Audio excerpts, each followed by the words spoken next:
What's up, everybody? Thralls Metal here once again. I'm Necrotic. I'm Jammin John. And we have yet another album review for you, and another one that we were pretty excited about because it's the first one in a while for these guys. Yeah. So we're going to go over the latest offering from Vomitory. All Heads Are Gonna Roll. That includes you. This also comes out on the 26th of May on Metal Blade Records. This band formed in 1989 in Sweden. This is their 9th album overall and their first in 12 years. They broke up for, I think, a little bit in 2013, reformed in 2017, broke up again. There was also the side project band that actually featured two of their members, Tobias Gustafsson and Eric Rundquist, called Cut Up, which sounded a lot like Vomitory, to the point where it's like, man, I just feel like Vomitory should be around. For those that don't know, this is a particularly intense breed of Swedish death metal. It is fast, it is gnarly, it is brutal as hell. I've been a fan of this band for a while. I can't remember if it was Blood Rapture or Terrorize, Brutalize, Sodomize as my first albums, but I know as soon as I heard it, I was thinking, man, this is probably going to sound like Dismember and Entomb and Bloodbath, and I was only kind of right. It's even more intense. It sounds like all those bands just sped up. Yeah. And violently fucking heavy. Yeah, that is pretty accurate. This band moves at Mach 10, and it's pretty much just brutal the entire way through. This band is not about subtlety or anything like that. It's about as subtle as a fucking semi-truck driving through a mall. Opens up with the title track, All Heads Are Gonna Roll, and right out of the gate, no bullshit, no nothing. They just 1,000 miles an hour. And that's saying it lightly. I mean, it just takes off. Snarled buzzsaw, hissing guitars, blast beats, speedy tremolos, lots to the riff work. Doesn't leave much to the imagination. No, there's no room for imagination because your brain meat's getting destroyed by this, and that's where the imagination comes from, I think. This was mixed and mastered by Lawrence McQuarrie from Darkane, and production here, I think, is pretty good, albeit I think sounds like there's like a static hiss in the background at all times. At some point, though, it kind of just blended in and kind of made it feel even more visceral. So it was just something I noticed, like it really didn't like ruin the album at all because I think all the levels are good and everything on this album just sounds crunchy and violent. Yep, the only time I really noticed that hiss was in the very first song, and by the time you get through that first song, it's there, but it's not like it stands out anymore. Yeah, it's almost kind of like a blend between the sizzle on the guitars and the kind of hissy cymbals. And when you're moving as fast as this band moves, yeah, you're going to get like some like bleed through in terms of like a little bit of the extra gainy stuff in there. But the things that drive this album for me are riffs and just outright intensity. Even when they slow down, it is still the most violent, brutal thing. This album doesn't spend much time being sinister or creepy or anything like that. You have some moments on, like Ode to the Meat Saw. I love some of these song titles, by the way.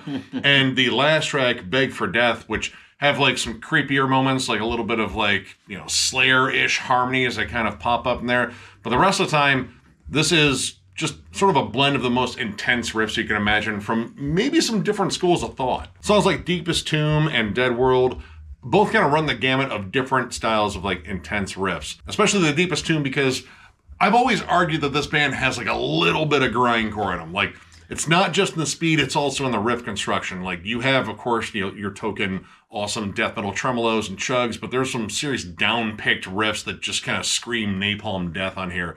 And it's that switch off between the two. Like you get these tremolos with really cool harmonies and all of a sudden you're just down-picking and it's a D beat and you want to throw a chair, like we always say you should not do. Right?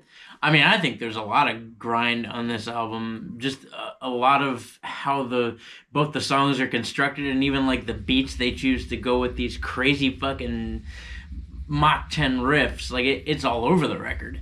But another interesting thing is beyond all that speed and heaviness is the melody. There is a ton of melody, especially on the song R Word, that means non-consensual sex, strangled, sodomized, and dead. You can read the song title for yourself. That is like a death grind at the gates. Like, there are some of the most memorable melodies in this album are actually on that song, which is also crazy because you'd think a song titled such as this would not be as melodic as it is, but it is. Yeah, honestly, like looking at the song titles before we even listened to this, was like, all right, that's probably going to be the most violent song on here because, I mean, it kind of has to be with a title like that. But actually, I was really surprised at the melodic offering in there. Like, again, melodic at the gates and grindcore kind of mixed in. Like, I mean, technically maybe that, adds up to Lockup a little bit. But it's a fucking awesome song. There's also some cool, like, hardcore kind of stomps in there where you get the floor toms and, it's very punky. And there's a lot of, like, punk kind of peppered in here. But I liked that little bit of surprise. But I also like the interesting, like, surprises that were on, like, Dead Man Stalking and, again, Beg for Death. A little bit more, like, old school Swedish death metal. Like, a little bit of that crust punk kind of comes through. More D beats, less blast beats, a little bit groovier. That's the stuff that kind of reminds me more of like that straightforward Stockholm sound. But at the same time, like Atmosphere is very different on a Vomitory album. It's generally, there's no room for Atmosphere. We just want to convince you that we are the heaviest fucking band out there. And they make a very convincing argument once again. Now, this record is not without memorable moments. You'd think with the speed at which things are appearing that it'd be difficult to latch onto some things, but I found a lot of really cool, memorable riffs in songs like The Deepest Tomb, Disciples of the Damned, Dead World, and the last song, Beg for Death, all have really cool standout moments as far as either like melodies or really cool tremolo. Actually, in The Deepest Tomb, there's a really cool like ascending tremolo that's neat, and then there's a descending tremolo in Dead World that's really cool. And Beg for Death, I actually found a couple of those riffs to be doomy. Yeah. The opening of it's the only one that really kind of like sets a mood. Well, I mean, all right, the mood is pretty much violence and fucking, a good soundtrack to dismember a corpse to. But this one actually sounds more sinister and more like spooky. Doomy, I think, is kind of appropriate there before it kind of gets in the D-beat stomps and shit. Ode to the Meat Saw is possibly one of my big standouts. That song is just intense as hell, but it's the first one that kind of gets a little bit groovy because the opening two tracks, Decrowned and the title track, are just ridiculously fast and aggressive. And yeah, they're fucking awesome. But hearing a little bit of groove come in there, but with like these very just nasty, chunky riffs, it's kind of a nice little combination of like bolt thrower groove and Cannibal Corpse sort of just brutality. But when they break into the D beat around the chorus and then kind of chug it up towards the end, that's like the most sublime moshing moment I think I've heard on this album. And well, up until I heard like the rest of it, I was like, no, this is just pure fucking chaos. But they stand out, and that is something that is somewhat difficult on an album that moves as fucking fast as this. Yeah. And really, I think the record becomes noticeably more heavy and more focused. Pretty much everything, including Dead Man Stalking and onward. Like, somehow they found a way to keep it fast, but get heavier at the same time. But after all the blasts and the grind, they just seem to dial it more in on riff construction and on groove. Because there's groove peppered in all sorts of moments throughout this album, but it gets noticeably more groovy. Like, there is a heavy, violent breakdown in Dead World. Oh, God. Probably the heaviest on the record, I'd say, as far as breakdowns are concerned. And it just seems like they dial it in more. It's very Morbid Angel-y. I love that breakdown. It's one of the standout moments in this album. And I like how it, kind of leads into this breakdown. Great tremolo, great harmony on top of it. It sounds creepy and fucking evil. But then they kind of take a break from that, get a little bit thrashy and chuggy on the lead part, and then right back to the tremolo. Honestly, that song is just such an awesome collection of killer riffs, and it flows really well as a song. Like, it's just, again, like all of the intensity in different styles, because there's even some grindy moments on that too. It's just a testament to their songwriting ability, but kind of staying focused on just being intense as hell. And it's not without leads either, although they don't appear often. On The Deepest Tomb and Dead World are both the places where the leads appear, and they're not like crazy by any means, but to fit those in, and again, something that fast is just really cool. Yeah, and honestly, they're kind of surprisingly melodic, too. Like, they're not just your standard squeals and dive bombs and all that shit. Like, there's actual melody peppered in there. Yeah, like, there's actual feeling to it. Yeah. Something that definitely leans a little bit closer to, like, Bloodbath in terms of, like, a good balance of intensity and melody. I really dig the musicianship on here, too. Like, for as bare bones, straight ahead, aggressive as they are. There's some really cool nuance to certain things, especially the drummer. The drummer is, first off, a fucking maniac because the pace of this album is breakneck, but he has great fucking fills in here. The transitions are awesome, and I love that he brings in cymbal grabs often. Cymbal grabs are just like a great way to just sort of like pump up people for the next fucking segment, and it's just fucking awesome, like just hearing that. It's a nice little old school nod, and that is definitely something I like about Vomitory in general. They are still fiercely old school, but still modern in a lot of ways. Like, this still sounds like a modern death metal album, but it has a lot of old school nods. They kind of found a nice sweet spot to appease, like, you know, people that only like 90s death metal, and also people that like, you know, more modern stuff that's come out like since like 2000 whatever and now, which I guess that counts as modern now. I don't know. It's still fucking old now. Think about it. Now, as far as complaints are concerned, I personally don't have many. I feel like when I get to complaints of records I really like, I get a little nitpicky. The hissing, snarling guitars may be one, but again, as you get into the record, you don't even tend to notice it. Two, I thought the kick drums were a little muffled, but that's not really a complaint because the drum work is still fucking amazing. The songs get a little formulaic at times, and at times, too, that blazing speed, there's not that balance that you find even in faster records where there is like a whole lot of groove. Like, there is groove in here, but it's peppered in versus being a dominant force in a song. And I understand if you're going to go fast all the time, because, you know what, I want to go fast.